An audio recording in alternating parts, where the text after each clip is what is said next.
Public Gold sediakan jaminan beli balik harga tinggi walaupun silnya terbuka. Arahnu akan uji keturunan emas sebelum beri kelulusan untuk pinjaman. Kalau emas tersebut dibalut dengan plastik kekal, pembalut kekal tu perlu dipotong ataupun dibuka untuk menguji keturunan emas tersebut. Jadi untuk emas jenis LBMA versi baru, jika sarung plastik atau silnya rosak, spread hanya 9% jika dijual di Public Gold.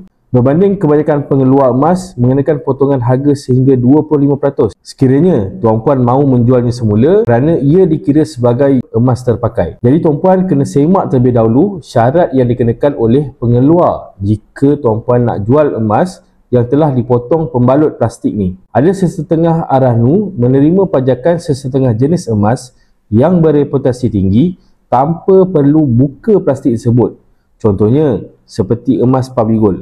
Public Gold jamin beli balik emas dengan harga yang tinggi. Tuan-puan boleh rujuk harga di website Public Gold di kolom PG Buy. Walaupun emas tu cala, kemek, bengkok ataupun hilang resit dan sebagainya, asalkan berat tu masih kekal, Public Gold tetap beli tanpa sebarang syarat yang ketat. Sebab itulah saya pilih jenama emas Public Gold dan cadangkan kepada tuan-puan untuk tujuan simpanan dan juga pelaburan. Jadi tuan-puan, bagi yang belum mulakan simpanan emas di Public Gold, boleh isi je detail di bawah ataupun DM saya untuk saya bantu tuan-puan mulakan langkah dengan simpanan bersama Public Gold.